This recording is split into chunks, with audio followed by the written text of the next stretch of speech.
दर्शितं येन तस्मै श्री गुरवे नमः। अनंत कोटि ब्रह्मांडों के नायक लोकरंजक भगवान श्री कृष्ण के पावन चरणों में आप सभी की ओर से प्रणाम करते हुए विद्या और तपस्या की खल रूपा इस पावन धरती को प्रणाम करता हूँ और इस धरती पर बैठे हुए आप सभी अमृत पुत्रों के हृदय में विराजमान श्री राधा कृष्ण के चरणों में पुनः प्रणाम करता हूँ। प्रिय श्रोता वृंद, आज कथा का सत्संग दिवस है। आपने बड़े तल्लीन होकर के बड़े मनोभाव से भगवान की पावन कथा का श्रवण किया। कथा को सुनने का विशेष फल है। सुनने से 68 तीर्थों का फल प्राप्त होता है। हमारे भारत भूमि में 68 तीर्थ हैं, जहाँ पर हम धनाभाव, समयाभाव, स्वास्थ्याभाव के कारण पहुंच नहीं पाते। 2-4 तीर्थ में गए, हर जगह पहुंचना संभव नहीं है, लेकिन हमारे संतों ने, महात्माओं ने कहा है कि कथा सुनने से 68 तीर्थों का फल प्राप्त हो जाता है। जिससे कोई भूल न हो, भगवान उसी को कहते हैं। भूल करे जब उसे सुधारे, इंसान उसी को कहते हैं। भूल करे पर माने नहीं, भूल करे पर माने नहीं, शैतान उसी को कहते हैं। भूल करे जब दंड मिले, संविधान उसी को कहते हैं। माता पिता गुरु की जो सेवा करे, संतान उसी को कहते हैं। संतों की संगत जहाँ मिले, चारों धाम उसी को कहते हैं। इस संसार में 2 गंगा है। एक तो भगीरथ द्वारा लाई हुई भागवती गंगा और दूसरे कथा गंगा। जो भागीरथ द्वारा लाई गई गंगा है, वो हमारे शरीर के मल को शुद्ध करती है, हमारे अंतःकरण को भी शुद्ध करती है। लेकिन कथा गंगा और भी पवित्र होती है। जब जीवात्मा भगवान की पावन कथा में आता है तो वह ब्रह्मा बन जाता है, और जब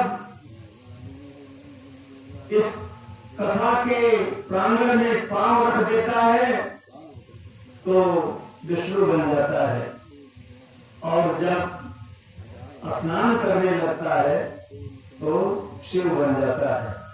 यही हम गंगा में जब स्नान करते हैं तब भी हमारी वही स्थिति होती है। जब हम गंगा में जाते हैं स्नान करने के लिए तो हम एक लोटा ले लेते हैं, कोई बर्तन ले लेते हैं कि स्नान के बाद हम जल भी ले आएंगे। तो जीव जब वहां जाता है तो ब्रह्मा स्वरूप हो जाता है, और जैसे ही गंगा में पांव रखता है तो विष्णु बन जाता है, क्योंकि विष्णु के पांवों से ही गंगा जी निकली है। उसके बाद स्नान करके जब लोटे में जल भर के चल देता है तब शिव बन जाता है, और उन्हीं शिव के पीछे पीछे गंगा जी चली हैं। शिव शिरोभूषण में शोभायमान हुई है। स्नान करता है तो गंगा जी शिव बना देती है। तो ये कथा जो है, कथा समानम कोई नाम कश्चित, इस कथा के बराबर संसार में कोई भी पवित्र करने वाला साधन नहीं है। इसलिए भगवान की पावन कथा को मन से श्रवण करना चाहिए। कहते हैं कि भगवान श्री रामचंद्र जी भी कहते हैं, भगवान शिव भी कहते हैं, पार्वती जी को उपदेश देते हुए भगवान शिव ने कहा है कि जब मन आदमी का पवित्र होता है और भगवान श्री राम का गुणगान करता है, परम ब्रह्म परमात्मा का गुणगान करता है, तो उसके एक पीढ़ी नहीं 21 पीढ़ियां पवित्र हो जाती हैं, तर जाती हैं। जिन हरि कथा सुनी नहीं काना, श्रवण रंग अहिभान समाना। जय हो। नयन संत दर्शन ही देखा, लोचन मोर पंख कर लेखा। जय हो। सिर कटू तुम्हारी समूला, जेन नमक हरि गुरु पद मूला। जो शिव शब्द झुकता है, स्वार्थ में झुकता है, अपना काम बनाने के लिए झुकता है, लेकिन वो झुकना उसका सही नहीं होता है। अगर वो सिर भगवान के शरण में आके न झुका तो उसका झुकना नहीं होता है। सिर कटु तुम समतूला, जेन नमक हरि गुरु पद मूला। पितरों की देखा होगा सिर जैसे पूरा होता है, लेकिन उसका उपयोग खाने में नहीं किया जाता, उसको त्याग दिया जाता है। वही सिर सब जगह झुके, दुनिया में झुके और परमात्मा के शरण में न झुके तो पितरौती के समान है। सुखदेव जी ने भी राजा परीक्षित को सुनाया कि राजन, जो सिर भगवान का नमस्कार नहीं करता, जो वाणी भगवान का बुरा अनुवाद नहीं करती, जिन आंखों से भगवान का विग्रह नहीं देखा जाता और जिस जिह्वा से भगवान का नाम नहीं उच्चारित किया जाता, ये सब के सब बेकार है। जा रही जोग जिह्वा जो दूसरे की निंदा करे, जा रही जोग धन जो परहित काम आवे ना। जय हो। जा रही जोग हाथ जो दुखिया की सेवा करे, जा रही जोग पाँव जो तीरथ तीर जावे नाम।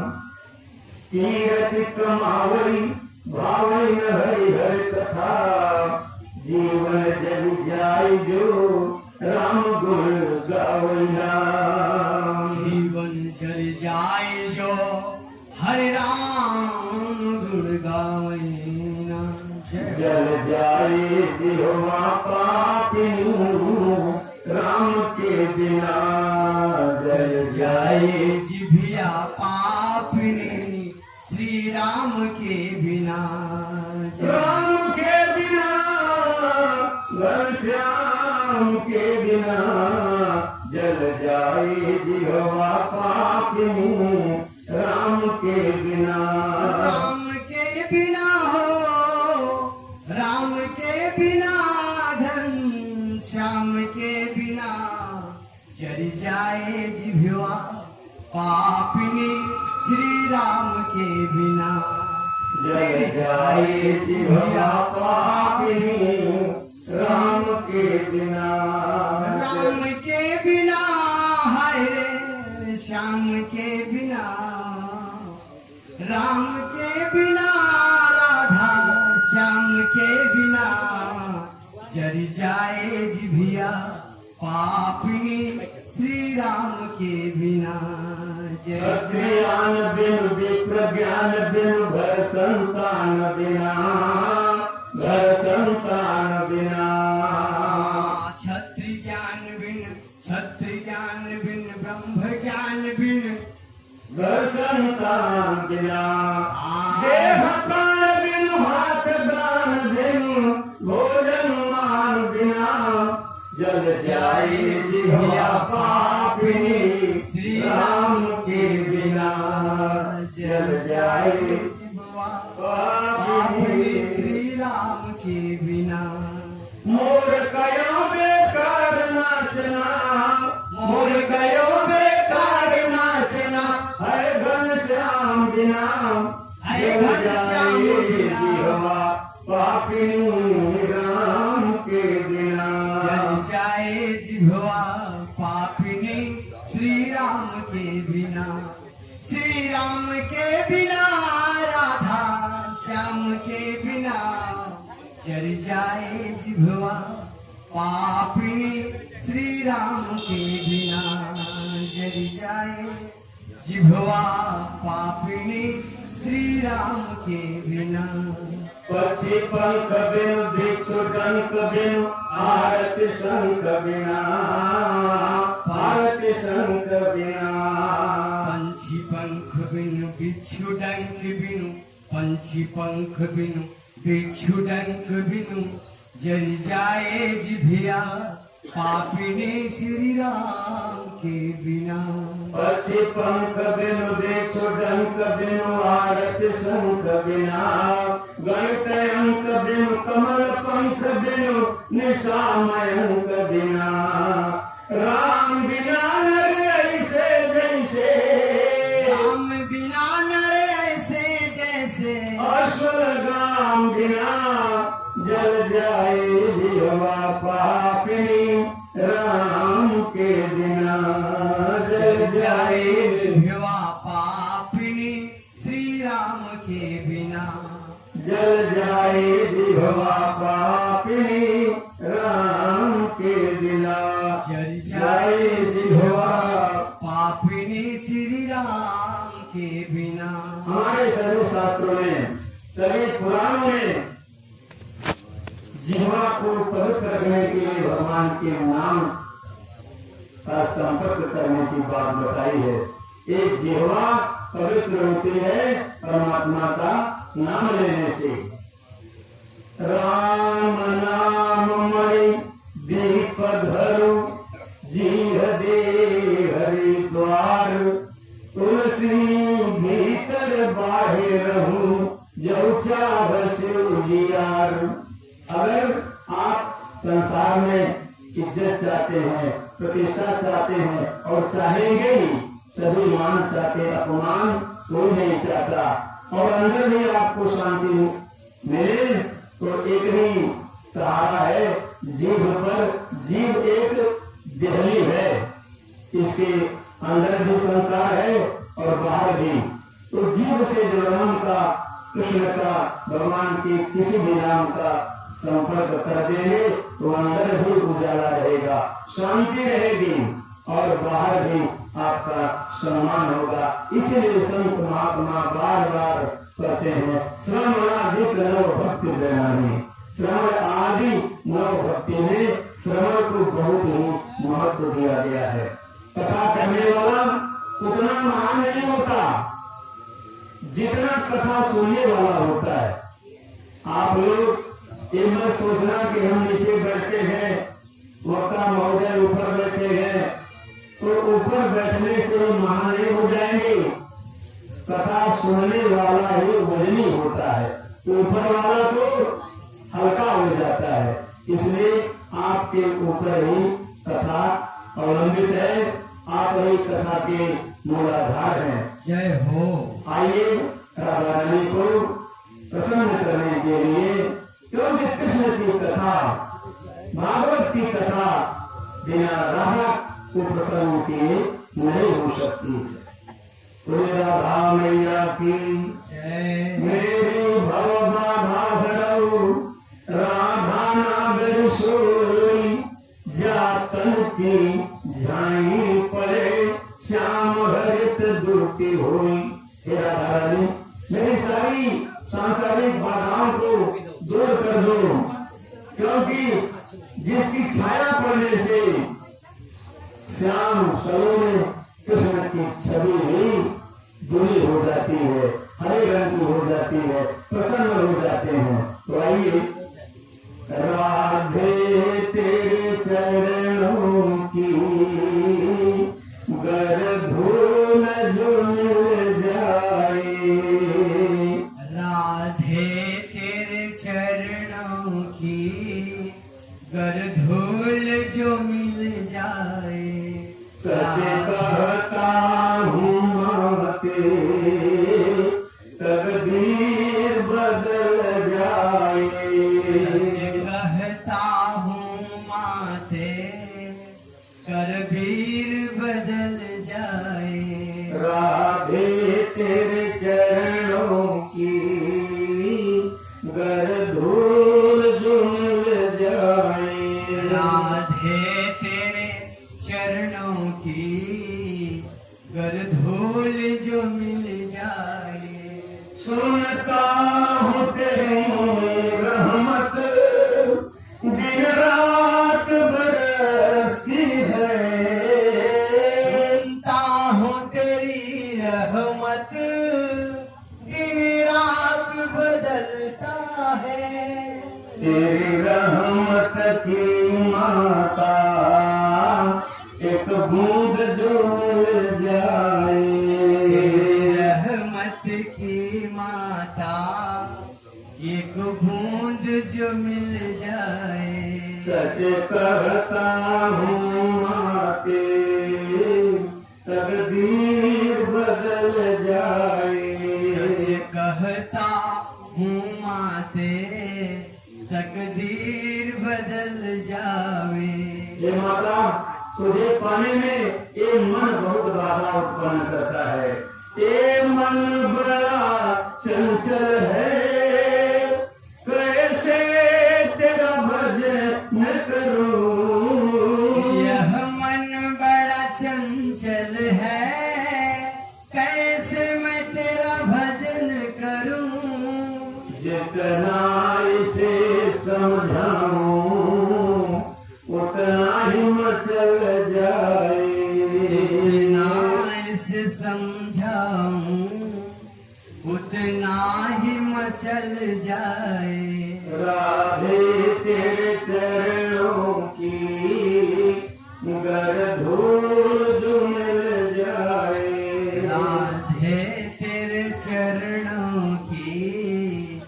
गर धूल जो मिल जाए, नजरों से गिराना नाम चाहे जो भी सजा देना, नजरों से गिराना ना चाहे जो भी सजा देना, नजरों से जो गिर जाए मुश्किल है संभल पाना, नजरों से जो गिर जाए मुश्किल है संभल जाए, राधे तेरे चरणों की गर धूल जो मिल जाए, राधे तेरे चरणों की गर धूल जो मिल जाए, सच कहता हूँ राधे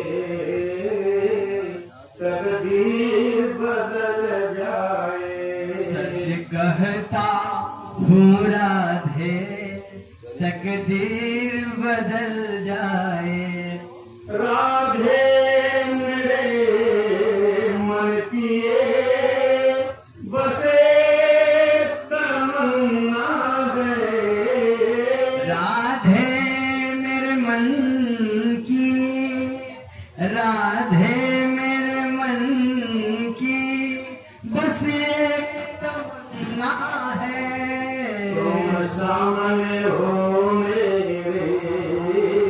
मेरा गम ही निकल जाए, तू सामने है मेरा दम ही निकल जाए, राधे तेरे चरणों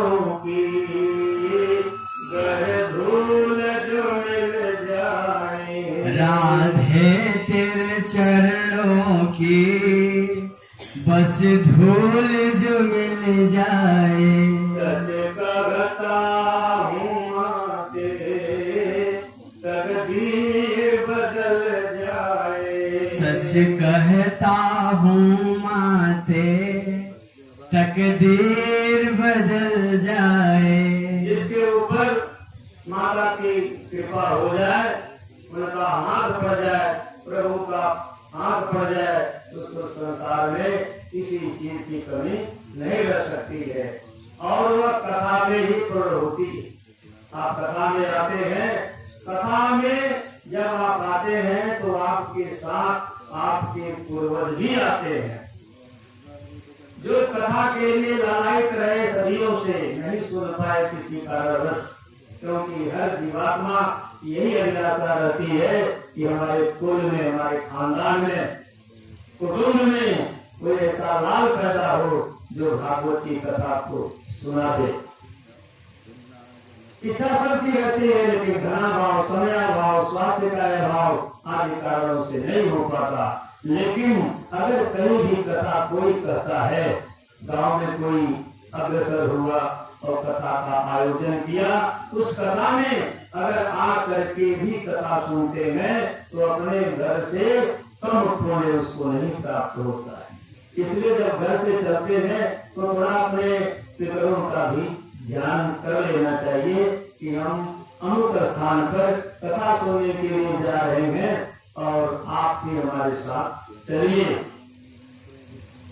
तुलसी दल ले लीजिए, फूल ले लीजिए, कुछ ले लीजिए, और क्योंकि रिक्त पाणी न से राजानम भेषजम गुरुम, खाली हाथ राजा से, वैद्य से और गुरु से नहीं मिला जाता है। इसी में भागवत बंदे कृष्णम जगत गुरु, भगवान के जगत के गुरु हैं। तो यहाँ जब आप आते हैं तो कुछ भी आप ले आएंगे, ये नहीं कि आप सोने की थाली चढ़ाए। तुलसी का पत्ता तो भगवान को बहुत ही प्रिय है, लेकिन हम उसे भी भूल जाते हैं। पहले फूल है उसको भी लेके आइए और भगवान को चढ़ाइए। अगर आपके पास सामर्थ्य है तो आप धन भी चढ़ाइए। पूर्णानंद कंद भगवान की, ये है हमारी कथा का महात्म्य। कथा का बहुत बड़ा महात्म्य है। कथा सुनने से अंतःकरण पवित्र हो जाता है। कथा समानम भोजनास्य तस्य, कुछ है ही नहीं इसके समान पवित्र करने वाला। आप कभी भी भागवत के 2-4 पन्ने पढ़ लीजिए, रामायण के 2-4 पन्ने पढ़ लीजिए, आप देखेंगे कि हमारी आत्मा बहुत ही पवित्र है। आज हम जिस माता जी की आत्मा की शांति है कि श्रीमद् भागवत की कथा का आयोजन किए हैं, उनके पुत्रों ने किया है, शांति देवी, जिनका नाम ही शांति देवी है, तो वो तो ऐसे ही शांत है। फिर भी उनके बच्चों ने अपने धन को बचा करके कथा का आयोजन किया। ये सब के सब बधाई के पात्र हैं। और इस कथा में जितने लोग जुड़े हुए हैं, लगे हुए हैं, कथा करने वाले, पारायण करने वाले, पूजा करने वाले, झाड़ू लगाने वाले, चादर बिछाने वाले, सब के सब बधाई के पात्र हैं और सबके पितरों को संतुष्टि अवश्य प्राप्त होगी। क्योंकि आज के जमाने में आप देखेंगे हर घर में पूजा हो रही है। एक घर में 4 देवताओं की पूजा की जा रही है। शंकर भगवान की भी, हनुमान की भी, गणेश की भी, जो जैसे है परिवार के कई सदस्य अन्य देवी देवताओं की पूजा करते हैं। पूजा में कमी नहीं है, लेकिन पितरों की पूजा नहीं हो रही है। इसी कारण देवताओं की पूजा करने के बावजूद भी व्यक्ति जो है दुखी है। कारण उसका यही है कि आपके पितर असंतुष्ट हैं और पितरों को संतुष्ट करने वाली ये श्रीमद् भागवत की कथा है। प्रेम पीड़ा विनाशिनी कथा है। जब भगवान श्री राम जंगल जाने लगे तो मां कौशल्या के पास गए आशीर्वाद लेने के लिए, तो दुनिया में बहुत सा आशीर्वाद देने को था। कुछ भी करती बेटा चिरंजीव करो, धनवान रहो, सब कुछ बोल सकती थी, लेकिन उन्होंने तो बात बोली, देव पितर सब तुम ही गोसाई, राखहि पलक नयन की नाई। ऐसा आशीर्वाद किसी माता ने इस भूमंडल पर अपने किसी पुत्र को नहीं दिया। हे बेटा राम, तुम जाओ वन में, देवता और पितर दोनों तुम्हारी बात होती तो बताते शंकर भगवान तुम्हारे सहाय हो। शंकर तो इष्ट देव थे, आशुतोष नवधरगामी थे, उस कुल के यही कर देती, लेकिन नहीं, उन्होंने पितरों के लिए पहले कहा कि हे बेटा, पितरों की भी तुम्हें आशीर्वाद मिलने चाहिए। तो आप लोग, सब लोग, जितने लोग कथा सुन रहे हैं, सुनने के बाद लोगों को बताएं कि पितरों की उपेक्षा नहीं होनी चाहिए। और पितरों की उपेक्षा, जो हमारे बड़े लोग हैं परिवार में, बड़े छोटे का जो लिहाज होता है, अगर वो नष्ट हो गया तो सारी पूजा बेकार हो जाती है। बड़े छोटे का भेदभाव जो चलता है, बड़े के प्रति छोटे का जो भाव है, छोटे के प्रति बड़े का जो भाव है, माता पिता के प्रति जो पुत्रों का भाव है, ये सब परिवार में बरकरार रहनी चाहिए। क्योंकि अभिवादन शीलस्य नित्यं वृद्धोपसेविनः चत्वारि तस्य वर्धन्ते आयुर्विद्यायशो बलम्। जो अभिवादनशील है, नित्य बड़ों को प्रणाम करते हैं, केवल प्रणाम करते हैं, सम्मान करते हैं, उनके ऊपर एक हो जाते हैं, कोई दृष्टता नहीं करते हैं, अनुचित व्यवहार नहीं करते हैं और नित्य बड़ों की सेवा करते हैं। आपके रहते, आपके माता पिता को जो बुजुर्ग हो गए हैं, किसी की अर्थी में जाना पड़े तो वह जीवन हमारा, वो जवानी हमारी बेकार है। किसी भी बड़े काम के लिए माता पिता को कष्ट नहीं होना चाहिए। ये उत्साह, ये जोश, ये ताकत, ये सामर्थ आप हमेशा बनाए रखना। नित्यानंद दो प्रसंग का मतलब यही है, नित्य बड़ों का आदर करना, उनकी आज्ञाओं का पालन करना। अगर वो बीमार है तो उसके पाँव को दबाना, थके हारे हैं तेल रखना, यही सब तो काम है छोटों का बड़ों के प्रति। तो चार चीजें बढ़ती, आयु बढ़ेगी, हर आदमी आयु बढ़ाना चाहता है, अच्छे अच्छे विटामिन खाता है, फल खाता है, फूल खाता है, लेकिन जितना विटामिन खाने से, फल फूल खाने से नहीं बढ़ेगी आयु, उतना बड़ों का चरण छूने से बढ़ेगी आयु। विद्या, आपकी बुद्धि, 14 विद्याएं सब आ जाएंगी, जो चाहोगे वो मिल जाएगा। यश, हर आदमी यश चाहता है, और यश कैसे मिलेगा? बड़ों का सम्मान करने से, और बल बढ़ेगा। हनुमान जी की तरह, हनुमान जी परम बलवान थे, लेकिन जब लंका जाने को हुआ तो कहते हैं दीर्घ बानरों करो प्रतीक्षा, राम बाण बन जाऊंगा, जगदम्बा का समाचार आनंद फानन में लाऊंगा। आप लोग हमें आशीर्वाद दीजिए, सभी का आशीर्वाद लिया हनुमान जी ने, वयोवृद्ध जनों के चरणों में प्रणाम किया, और जो बंदर भालू बड़े थे सबसे आशीर्वाद लिया, और तब जाकर के लंका में एक से एक बजाई और माता जगदम्बा का समाचार लेकर के हनुमान जी आए। इतना उनको आत्मबल था। बड़ों की सेवा करने से आत्मबल बढ़ता है। हनुमान जी कहते हैं कि मैं जाऊंगा, अवश्य जाऊंगा, पश्यामि देव रामस्य पत्नी जनकनंदिनी, कृतार्थो हम पुनः पश्यामि रामम। कोई डर नहीं है कि लंका में हमें लोग पकड़ लेंगे, मार देंगे, ऐसा भय तो हो सकता है, लेकिन वो बड़ों का आशीर्वाद इतना मिल गया है, उनको आत्मबल बना है कि आज ही देखूंगा पश्यामि देव रामस्य पत्नी जनकनंदिनी, और मैं कृतार्थ हो गया, और पुनः पश्यामि रामम, और वही नहीं रहूंगा, पुनः भगवान का दर्शन करूंगा। तभी गोस्वामी लिखते हैं, भूपति करवाना यही भांति चले हनुमाना। अमोघ राम का था, अमोघ किसे कहते हैं? जो लक्ष्य कभी भ्रष्ट न हो, जिसको लक्ष्य करके भेज दिया जाए उसको मार करके पुनः वापस आ जाता था। तो हनुमान जी आज राम के प्रथम बार होकर जा रहे लंका में, अब विश्रांतर हो रहा है, हमें अपने विषय पर आना चाहिए। पूरे आनंद कवि भगवान की जय। गोविंद मेरो है, गोपाल मेरो है, गोविंद मेरो है, गोपाल मेरो है, गोविंद मेरो है, गोपाल मेरो है, गोविंद मेरो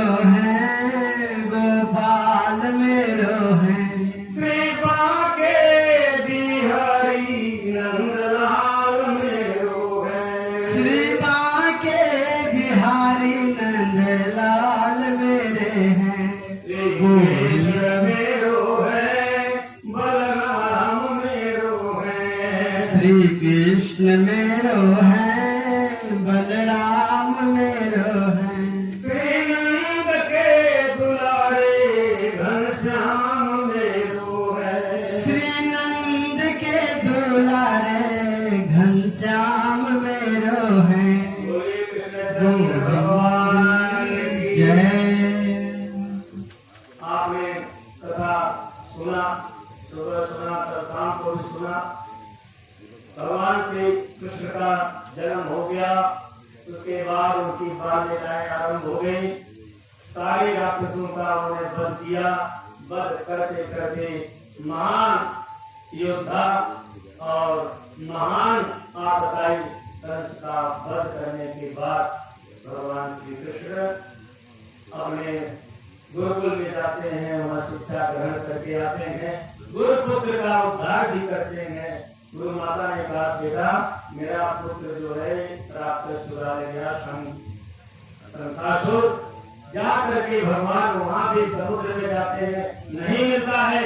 यमराज संयमनी पूरी पर चढ़ाई करते हैं और गुरुपुत्र के प्राणों चुरा करके देते हैं। उसके बाद आते हैं अपने प्रिय सखा उद्धव जी को बताते हैं कि उद्धव अभी हमें बहुत दिन तक मथुरा में रहना है, क्योंकि हमारे ससुर महोदय महाराज कंस मारे गए हैं, तो बैठे नहीं रहेंगे। वो जो है उनके जो दामाद है जरासंध, वो अपने दामाद का बदला लेने के लिए उस पर चढ़ाई जरूर करेंगे। और वही हुआ, जरासंध ने चढ़ाई किया और भगवान ने कई बार उसको हराया। उसके बाद परीक्षित कहते हैं कि प्रभु आपके मुखारबिंद से निकले हुई भगवान की पावन कथा को सुन करके मेरा मन कहीं और लगता ही नहीं है। लगता है कि आप कथा बोलते रहे और मैं आपके मुखारबिंद से कथा सुनता रहूं। तो राजा परीक्षित को भगवान सुखदेव जी कहते हैं कि राजन 6 दिन हो गया कथा सुनते सुनते आप न पानी पी रहे हैं, न फलाहार ले रहे हैं, न अन्नाहार ले रहे हैं। कुछ तो ले लीजिए। शरीर माध्यम फल धर्म साधनम, ये शरीर है तनु धर्म है। तो कहते हैं राजा परीक्षित की प्रभु मुझे कथा सुनते हुए न भूख लग रही है और न प्यास लग रही है। इसी भूख में, इसी प्यास में मुझे ऐसा अपराध कराया कि मैं ऋषि के गले में सांप बना दिया। अगर मुझे प्यास न लगी होती, भूख न लगी होती, तो मैं श्रृंगी ऋषि के आश्रम में न जाता और शमीक ऋषि के गले में नागला पहनाता। इसलिए हमें अब पाप की ओर मत प्रेरित कीजिए। अब हम केवल आपके मुखारबिंद से भगवान की कथा ही सुनते हैं। सुखदेव जी ने कहा, राजन आसन को बदल लीजिए। एक ही आसन पर परमासन में बैठ करके ही आप सारी कथा सुन रहे हैं। बोले प्रभु आसन बदलना भी असिद्ध है, हम नहीं बदल सकते। आसन ही बदल देंगे तब तो हमारा सब कुछ बदल जाएगा। इसलिए हमें इसी आसन में आप कथा सुनाते रहिए। और हम लोगों के आसन कितने बदलते हैं, कभी काम इधर, कभी इधर, कभी इधर, कभी कुछ, कभी पीठ खुजला रही है, कभी कुछ हो रहा है। क्योंकि हमारा मन जो है तल्लीन नहीं हुआ परमात्मा में। जब तल्लीन हो जाएगा तो मैं आसन बदलेंगे, न भूख लगेगी न प्यास लगेगी। मेरे प्रभु अभी हमें भगवान के दिव्य चरित्र से, दिव्य गुणों से युक्त प्रेममयी कथा सुनाइए। तो कहते हैं राजन तुम्हारी जब इच्छा है तो सुनो। राजा श्रेष्ठ भीष्म को नाम विदर्भाधुरपते महान। ये राजन विदर्भ देश के एक राजा थे जिनका नाम था भीष्म। कश्य पंचा भवन पुत्र उनके 5 पुत्र थे और एक बराना नाम श्रेष्ठ गुण वाली, श्रेष्ठ मुख वाली, अनन्य सुंदरी, विश्व सुंदरी एक कन्या थी जिसका नाम था रुक्मिणी। और जो उसके 5 पुत्र थे उसमें जो सबसे बड़ा था उसका नाम था रुक्मिणी। बड़ा श्रेष्ठ था, दुष्ट कर लीजिए वो किसी की बात को मानता नहीं था, बड़ा जिद्दी था। जिद्दी पुत्र अगर हो जाए, पुत्र हो या पुत्री, तो माता पिता को बहुत कष्ट देते हैं। इसलिए बच्चों को जिद नहीं पकड़नी चाहिए, अपने माता पिता के विचारों के अनुसार विचार मिला करके उनकी आज्ञा का पालन करना चाहिए। यही सबसे बड़ी सेवा। सेवा जो है आज्ञा पालन है। आज्ञा पालन से बड़ी सेवा संसार में कुछ है ही नहीं। आज्ञा समन सुसाहिब सेवा। धीरे धीरे राजा भीष्मक बड़े राजा थे और धन धान्य आदि की कोई कमी उनको नहीं थी। अच्छा भवन था, अच्छा महल था, जमीन थी, प्रजा का साथ देते थे और छोटे छोटे कई राज्यों को जीत कर उन्होंने अपने राज्य में मिला लिया था। अच्छे राजा थे, लेकिन कभी कभी उनका बड़ा बेटा थोड़ा सा उनके मार्ग में थोड़ा अटका देता था। बेटी बड़ी हो गई। जब बेटियां बड़ी हो जाती है तो माता पिता को सबसे बड़ी चिंता होती है। 16-17 साल की बड़ी हो गई, उसके विवाह की चिंता पिता को कम माता को ज्यादा होती है और माता की यही इच्छा होती थी कि मेरे बेटे को कोई ऐसा घर मिले जहाँ किसी चीज की कमी न हो। माँ चाहती है, जानते माँ क्या चाहती है, पिता क्या चाहता है, भाई बंधु क्या चाहते हैं और भ्राता क्या चाहते हैं। माता चाहती है कि बेटी को धन मिले और पिता चाहता है बेटी को गुमान मिले और कोई खानदान के लोग चाहते हैं कि इनका है कि तेरा का है, कोई खानदान कैसा है, शराबी जुआरी शराबी तो नहीं है।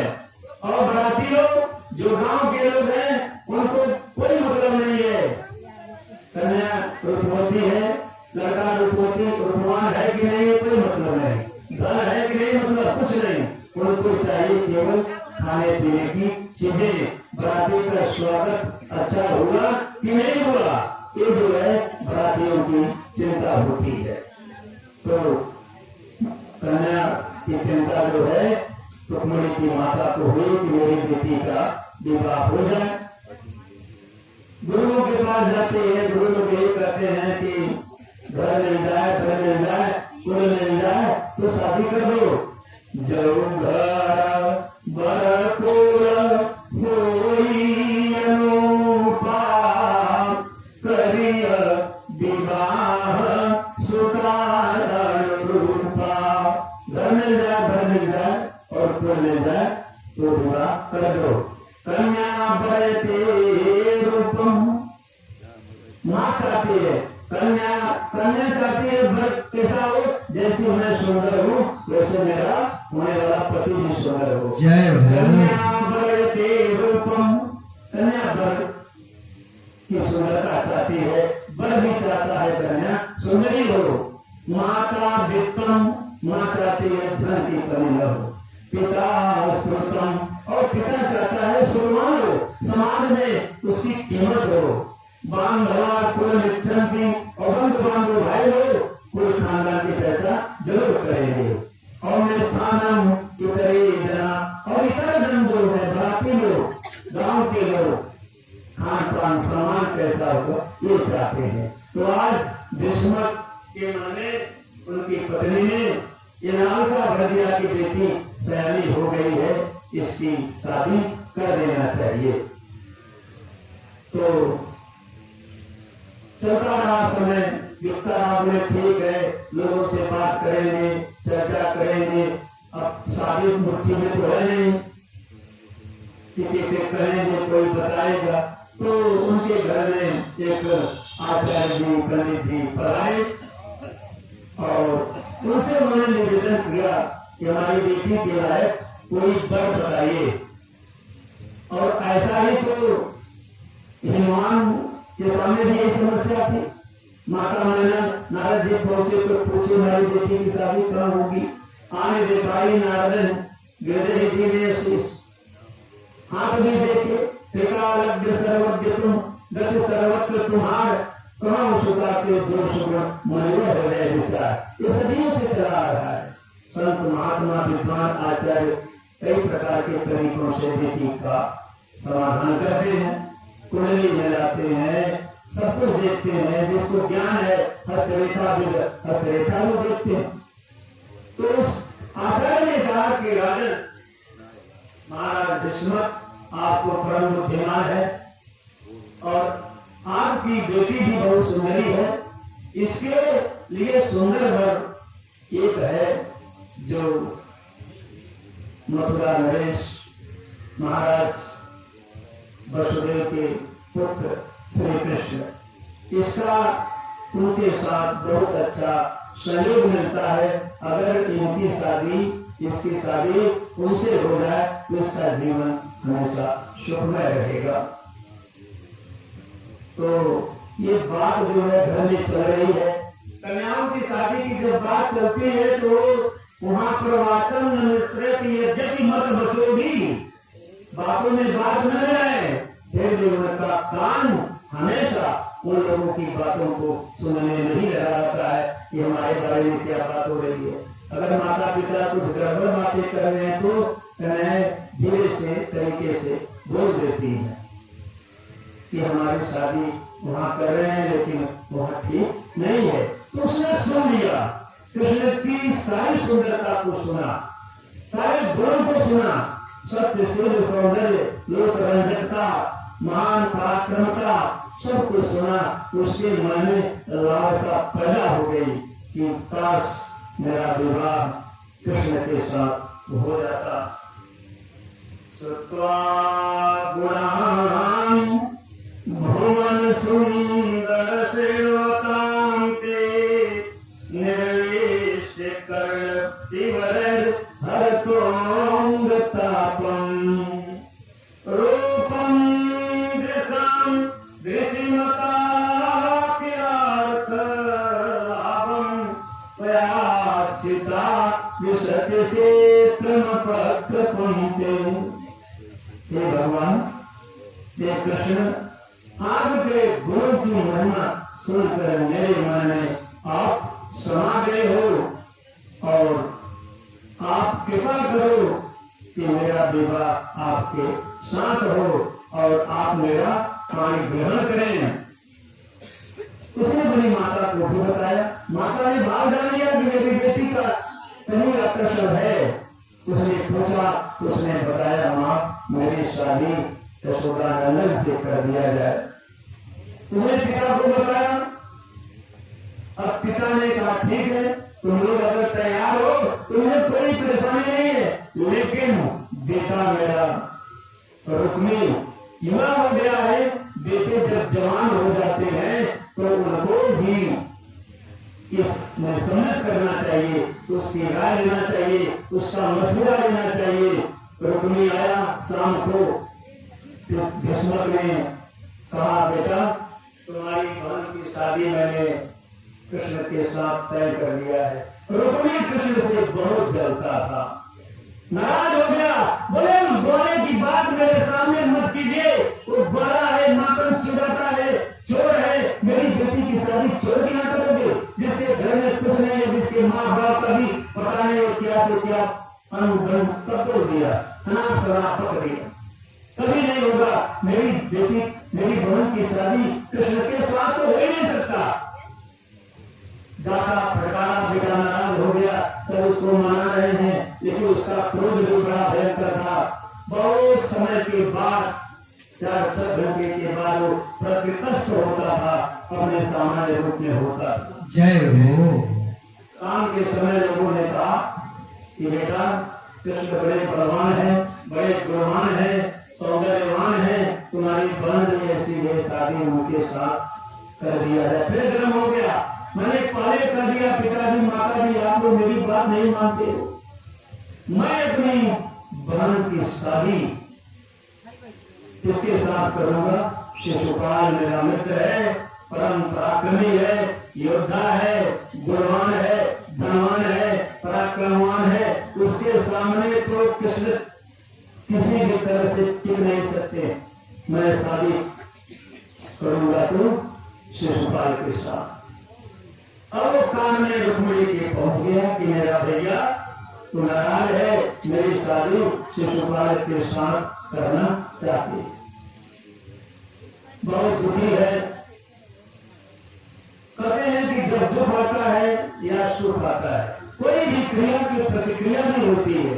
आपका दुख आया तो दुख मोचन भी होगा, अपना होया और उनका सुख बढ़ा की बस दुख बनाओ ही। कौन बिंदु है रुक जाने का, यह जैसे कुछ ज्ञात नहीं। बहुत सुख मिल रहा है तो भूले मत समाओ।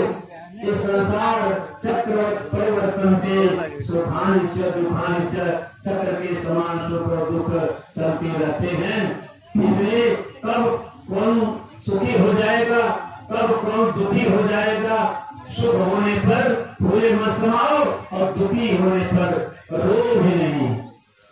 सामान्य भाव से रहो। सुखे दुखे समय कृत्वा लाभा लाभ जया जय।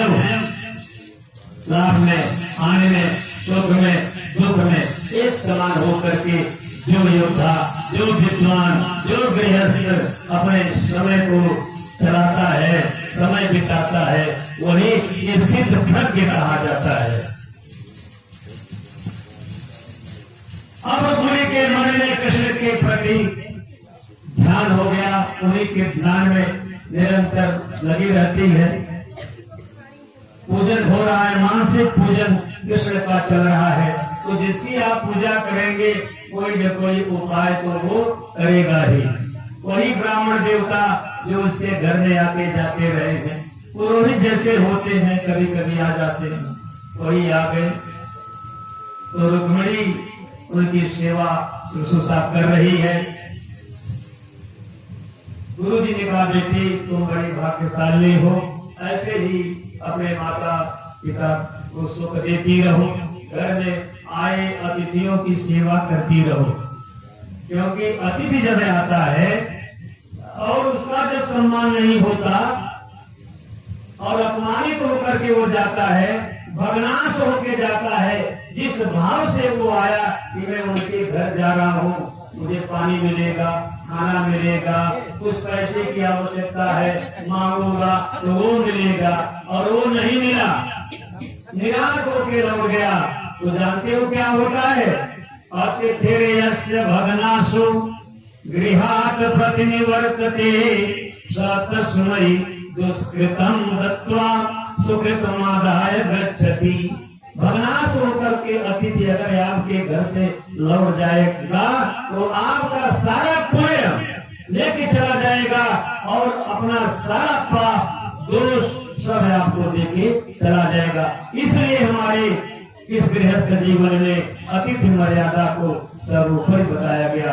अतिथि देवो भव, मातृ देवो भव, आचार्य देवो भव, गुरु देवो भव, ये सब बातें रुक्मिणी को बता रहे। रुक्मिणी ने कहा, गुरुदेव आप जिस कृष्ण की बात करते हैं आपका वहां भी आना जाना होता ही होगा।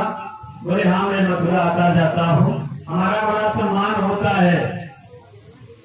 तो कहते हैं कि आप मेरा एक संदेशा उनके पास पहुंचा सकते हैं। बोले क्यों नहीं, मैं जाऊंगा, संदेशा तुम्हारा कौन सा बड़ा वजन का रहेगा कि मैं नहीं ले जाऊंगा। अरे एक पत्र ही है, जेब में डालूंगा, धीरे से अवसर मिलेगा कृष्ण को बता दूंगा।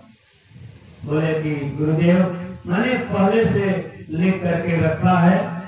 उसमें लिखा था, मेरे प्राण प्यारे यदुकुल भूषण अनंत कोटि ब्रह्मांड नायक हे कृष्ण, मैं जब से आपके गुणों को श्रवण की हूँ तब से मैं आपकी हो गई हूँ।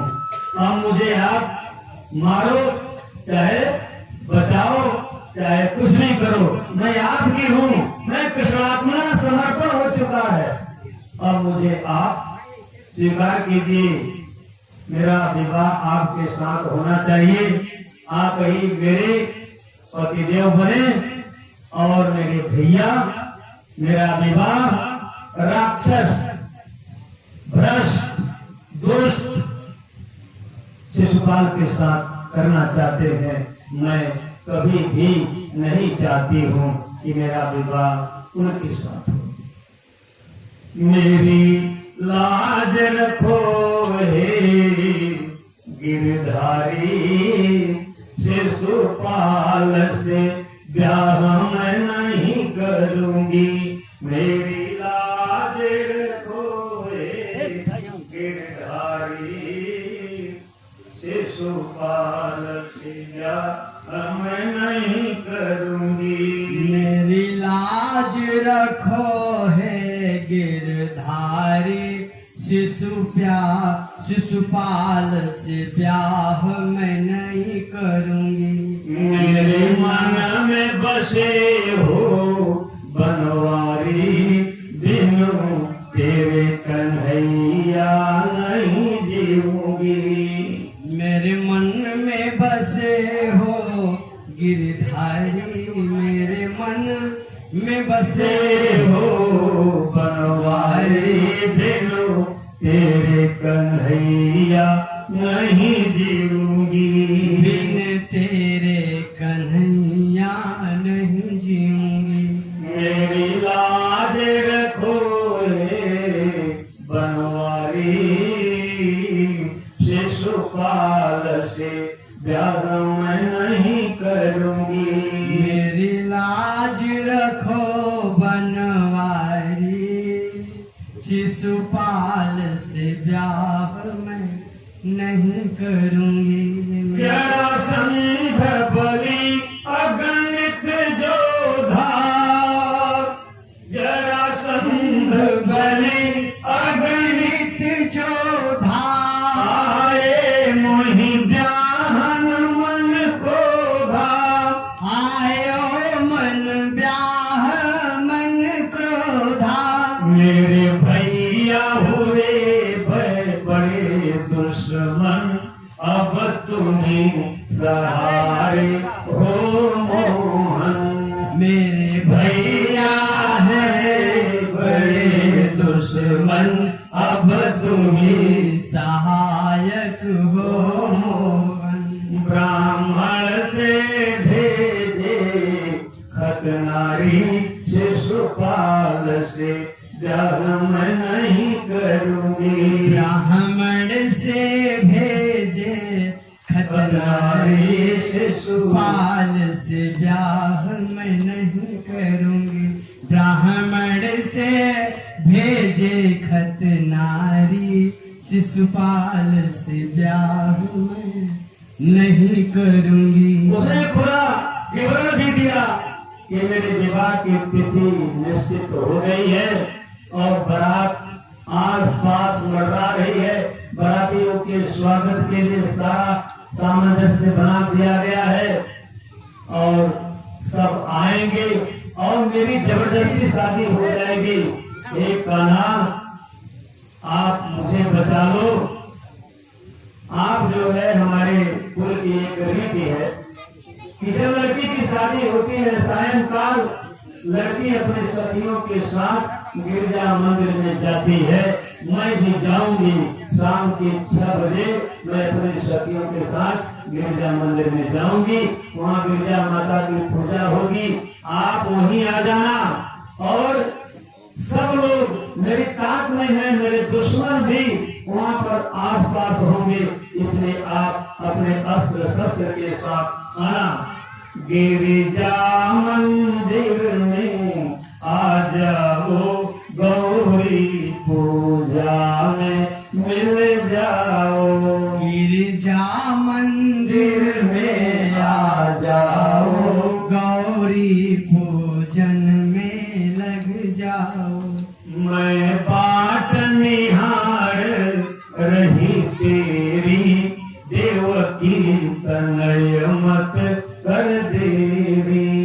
मैं बाट निहार रही तेरी, देवकी न कर देरी।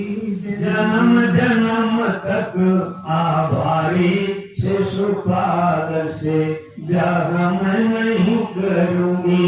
जन्म जन्म से आभारी, शिशुपाल से ब्याह मैं नहीं करूंगी। वो पत्र पकड़ा दिया, ब्राह्मण देवता गए भगवान कृष्ण के पास।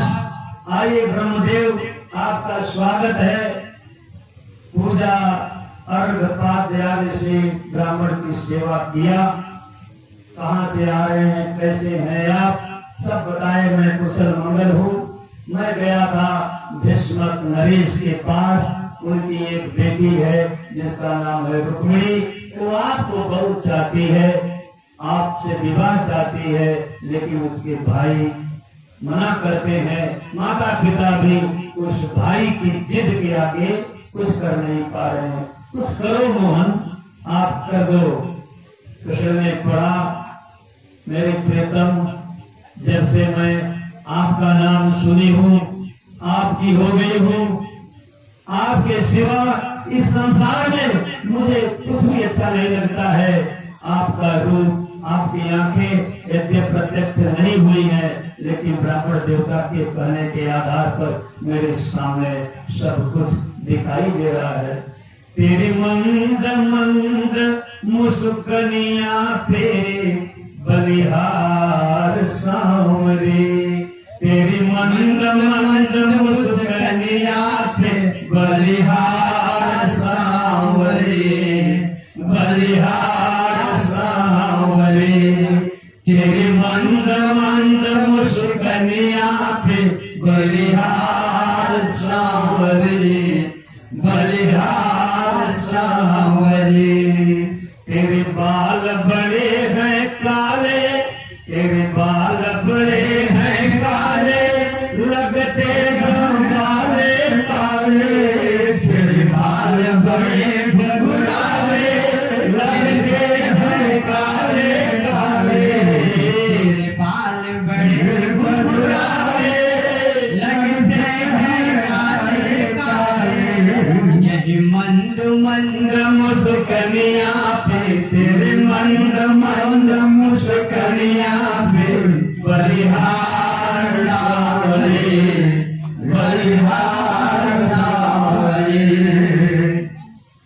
इस प्रकार पत्र में भाव लिखी कृष्ण भगवान उसे पढ़े, बहुत प्रसन्न होते हैं। जीवात्मा जब भी कहीं एक निष्ठ भाव से परमात्मा को याद करता है, जब उसका कोई भी विकल्प नहीं रहता है, तब परमात्मा तुरंत मिलने के लिए आतुर हो जाते हैं। बोले कृष्ण भगवान की जय। वंदना करती है, गौरी पूजन में जाकर कहती है क्या कि जय जयति भवानी जग जननी, गज बदन खंडानन की, जय जयति भवानी जग जननी, गज बदन खंडानन की माता। शंकर मुख चंद्र चकोरी गवर गिरी, राज किशोरी बलदाता। जय जयति भवानी जग जननी, गज बदन खडानन की माता। शंकर मुख चंद्र चकोरी गवरी, गिरिराज किशोरी बलदाता। सखियों के साथ पहुंच गई गिरिजा मंदिर में, और भगवान कृष्ण भी पाती पढ़ करके अनुमान किया, और ब्राह्मण देवता का कुछ सम्मान करके उनको विदा किया, और अस्त्र रथ आदि सजा करके बड़े बड़े अस्त्र आदि ले करके चल दिए हैं गिरिजा पूजन के अवसर पर रुक्मिणी से मिलने के लिए। कन्हैया आ गए हैं और सखियां भी पहुंच गई हैं। तो रुक्मिणी जो अपनी सखियों को बैठा करके कहती है, मेरी प्यारी सखियों, आओ मेरी सखियां मुझे मेहंदी लगा दो, आओ मेरी सखियां मुझे मेहंदी लगा दो, मेहंदी लगा दो मुझे, इतना सजा दो, मेहंदी लगा दो मुझे, इतना सजा दो, मुझे श्याम सुंदर की दुल्हन